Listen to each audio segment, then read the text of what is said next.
separately. They were divorced, but they both were in the business of moving a lot. And I was the kind of kid that cried on the first day of school until I was 13. And then after that, for the next 3 years, I just cried before school, not at school. Like, I got it together and realized that part of my problem was that I was a nerd because I was crying in the classroom on the first day of school, and that was affecting the way that other people perceived me. It's okay, I'm not sad about it anymore. I let it go. But my whole life, my mom sort of told the story that when Sara and I when she got pregnant, she found out she was having twins, and she decided that she was going to name the first baby Tegan and the second baby Sara. But once I was born and then Sara was born, I was really sick and I was really little when I was born. I was only 3 pounds, 8 ounces. And so my mom said that she felt really guilty because, like, we were in the hospital for about a month, and when she would come and visit every day, she basically the entire time we were in the hospital felt kind of bad because she decided to give the first baby the name Tegan, but it was more of a strong name, and like Sara was more of like a sweet name, and she decided because I was weak and little that I should have been named Sara, not Tegan. Yeah.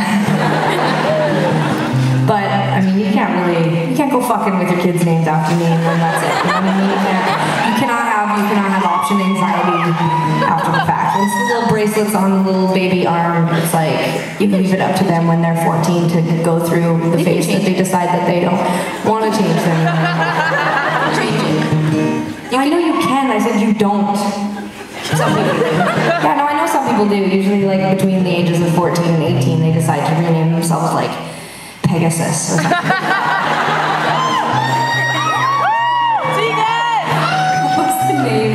What was the name of the kids in Baby Mama when they're like, Banjo? If someone hears me Banjo, I apologize for laughing. I lost control. My name is ridiculous too, so, but anyway, we moved around a lot, but thankfully we were good enough students that we were able to, a lot of times, work our way still into the same school, so we didn't have to start all over again, and but I still cried. I would start school after 2 or 3 years of already being in that school, knowing everyone, and yet I would cry anyway. I know, it's really weird. I totally have, like, serious anxiety disorder, but, well, and you know what's funny is, like, my teachers liked me, I had friends, I mean, Sara was there, I mean, I shouldn't have been crying. It was weird. Does anyone cry when an authoritative figure speaks aggressively towards you? That's really normal. Okay, I feel better. You're still a goddess! Sara did not cry, no. She basically Sara sees herself as like, she actually, there's yeah, 3 strong people in the audience, they're like, good on it. Are you guys in the military? Police force, perhaps? There's a doll for you, Sara. Very strong. Anyway, I was gonna say that Sara did not cry, but Sara perceived herself to be the caregiver in our family. She saw, my mom was a single parent and went back to university when we were very little, and so we had to go to a daycare, and my mom used to bowl with her friends, and we went to the bowling daycare too, so we had to go to bowling daycare plus daycare before and after school and at lunchtime. And I can't have cream soups, and 2 days a week it was cream and mushroom and then cream and tomato. Yuck.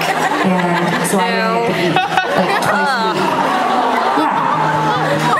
I know. I got to have the 4 crackers and the 1 glass of milk. If you finish your soup, you're allowed a 2nd glass of milk, and I didn't even like milk, but I was starving to death.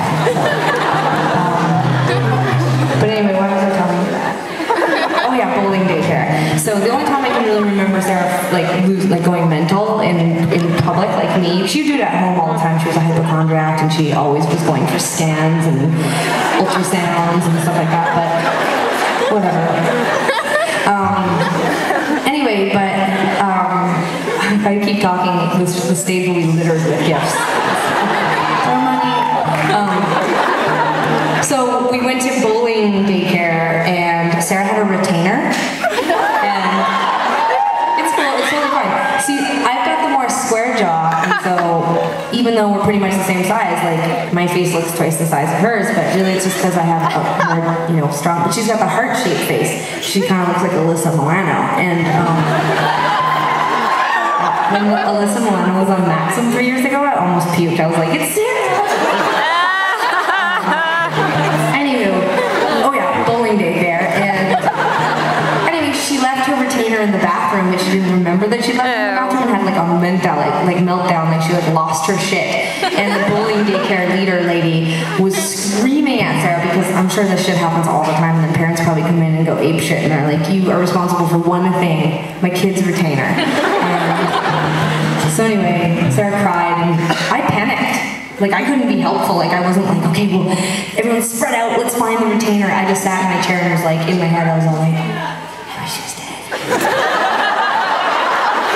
Not like I really wanted you to be dead, but I was so panicked. Like, I just did not know how to deal with anything. And I was all like, I wish you weren't here. I wish that didn't happen. Why did you keep that? You're stupid. And then she found it, and I was all like, you know, holding back tears, and she was totally calm. Anyway, that was supposed to be a story about her crying, but I guess that was about me crying.